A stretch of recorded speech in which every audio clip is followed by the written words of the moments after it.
Patient out high, Yandel. Back to Verbata, shoots, he scores! Radim Verbata, sharp angle.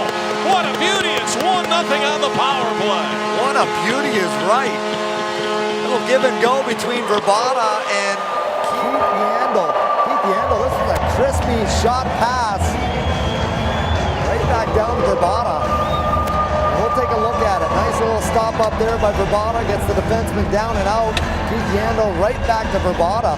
A right-handed shot from a bad angle. He puts it up into the top left corner. Look at McDonald. So far out of his net. He gets fooled by the Keith Yandel fake slapper. He's down. Look at him. He still thinks the shot's coming. Wide open net for Verbata, and he makes no mistake.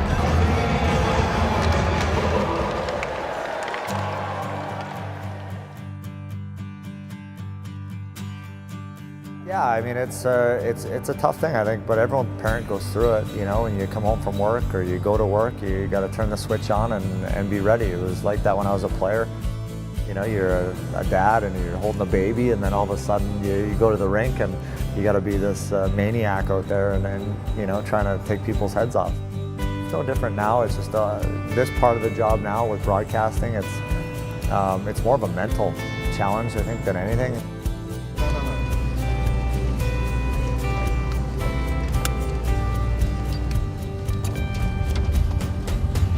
Because that's what happens at the end of a hockey player's career. You bounce around all over the league. You know, you're like a piece of meat. You don't know whether you're going to be in the NHL or the American League or you'll be over in Europe. And for me, I wanted to stay here. I love Arizona. You know, I love the community. I love the roots that we put in here.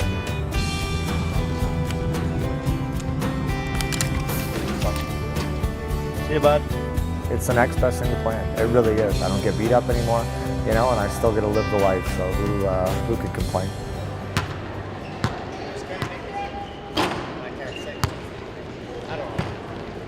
You know, I think when you're a player and you're on the plane and you're thinking, man, I'm kind of getting old. It hurts every morning when I wake up.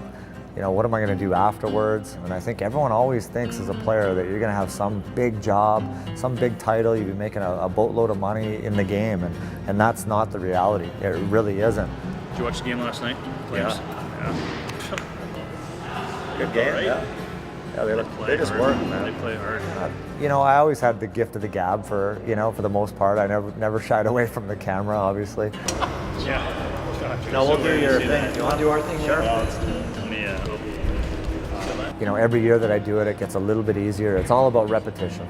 Every time you go on camera, the lights come on, it just gets a little bit easier. Not that much easier, but a little bit easier. All right, 3, 2. Hi, everyone, and welcome back as the Coyotes get set to take on the Calgary Flames. But let's look back, Tyson Nash, at the game on Saturday night. I mean, down 2-0 to Detroit, maybe a season-changing type of win, the way the team battled back. A game like that, Matt, can really springboard you into a real streak, if you will. And that game was one of the best. You know, hockey was just something that came natural, and you go out there and you just do what you've done your whole life. Or broadcasting, you know, I almost wish I had some background or some, schooling on it that you could kind of lean on a little bit, because it's been a real big learning curve. You know, you get in front of the camera and you got to look good. You got to be sharp. Everything you say has got to be smooth. Perfect. All right. 11 seconds? 12, 13 seconds. Okay, 3, 2. You know, I think we're just touching the surface here with where we can go with Twitter. Again, the more involvement we get with people and fans, I think people want to see, like tonight, I'll vine something from between the benches. Hopefully a live play, maybe just the crowd, the atmosphere. I think people want to see that from what I'm seeing and what it's like on the bench out there on their computers. This is what happens when you work with a celebrity. It's all about preparation. You know, I used to come and think, oh, I'm just going to talk about hockey. You have to have certain things in order. You have to have storylines that you want to cover. You know, you can't just fly by the seat of your pants. It's a big production, and you don't want to be caught, unprepared. How are we going to get people from the minute of the show to sit in their seat and watch from start to finish? Why are they going to watch this show? That's what we do in a production meeting. We want to show them, we want to tell them why they can't miss this game tonight. Well, I think the big thing is, you know, first of all, I have the job because I played, and you want to, you know, relate to the people what it's like, why things are happening, not just saying, you know, this is what's happening, it's why are they happening. And for me, you know, to have a buddy like Shane Doan and all the players, I think at first I loved it, but now it almost gets harder to do my job when I know guys, and I gotta sit there and I gotta rip them on TV or, you know, critique them a little bit. If they cough the puck up, I gotta critique them on TV and I gotta say it, otherwise I lose credibility, because if you're watching at home and they're saying, well, why is he being so nice to Shane? Oh, he's a buddy. But yet he just coughed the puck up and they went down and scored. I mean, that makes me look real bad. I think that as a broadcaster, you have a tendency to say when I, and I don't think people want to always hear when I played. Oh, that was 5 years ago, that was 6 years ago. Nobody cares, the game's changed. Bringing people that are sitting in their living rooms into the game, giving them a perspective of what's being said in the locker room right now. Why is it being said? And who's saying it? You know, I think the more that you can do that, the better you are at your job. You know, Matt McConnell's job is to say what's happening. It's my job to say why it's happening. And I think it's as simple as that. But that again has been a real learning curve for me, because sometimes you try doing both, and that's not my job, and that's where I got to stick my big nose out of it and just focus on what I'm supposed to be doing.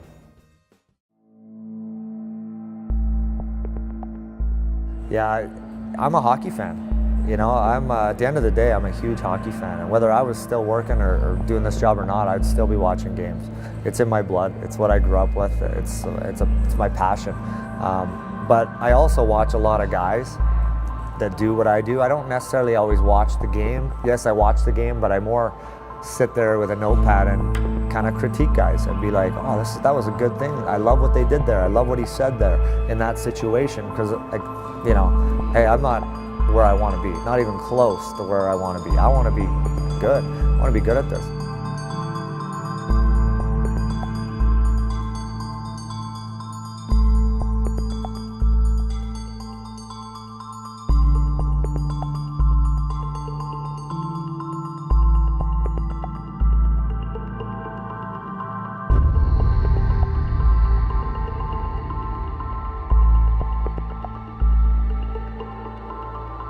Can I show you your pregame thing? That's why I'm here. Actually, I'll make it. I'm gonna start making it happen. I'll make it easier. Ev, don't work too hard. All right, I won't. Have a good show. Yeah, you too.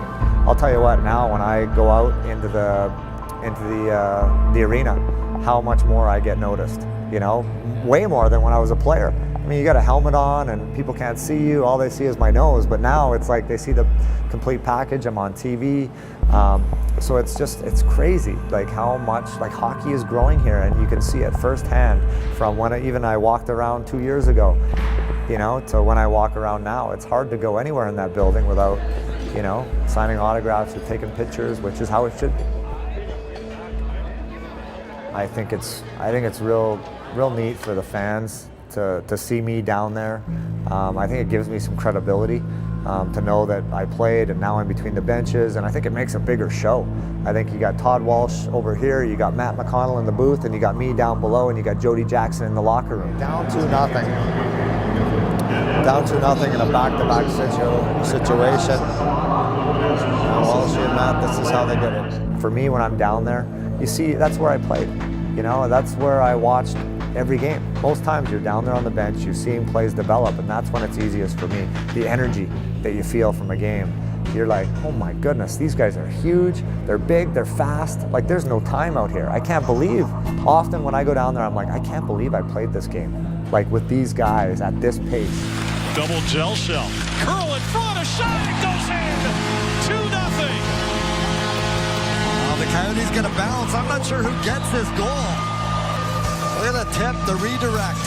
McDonald, no chance on the play. He thinks it's coming high. He's got his blocker and stick up top, and that puck drops right to the stick side. Mikkel Bodker gets a little help from the Calgary Flames defenseman. Keep your eye on the stick of the Flames defenseman. He just helps him out there. Bodker didn't even shoot the puck. Stepniak that threw it at the net for him. Monker get an assist there? No, he probably shouldn't. What did they use for gauze when you got a buddy nose? What's that? What did they use for gauze when you got a buddy nose? Bed sheets. Circle what? Okay. Oh, I don't have circles. Backhander Halpern, and he's stopped. That time by McDonald. Well, let's go back to the Keith Yandle play. Puck possession, so important to this Phoenix Coyotes team. You see Keith Yandle is going to come behind the net. He's got no option here. He's got no option here. And he's got no option here. So what's he going to do? He's going to turn back. I like it. Make Calgary chase. Set it up behind your net. Use the net as protection. And wait until you can skate the puck and make a good pass out of your zone to alleviate that pressure. Like finger painting there. In behind the net. Knocked away. What happened to my circles? Most people, they complain about the drive to the rink or the drive home from the rink. I love it. That's when I decompress, or that's when I get, pumped up for the game. And again, turn that light switch on, from making lunches and making pancakes in the morning to going to work. But on the way home, that's when as soon as I put that key in the ignition, I start to decompress. The tunes come on, and I enjoy the drive home and get ready to see the family.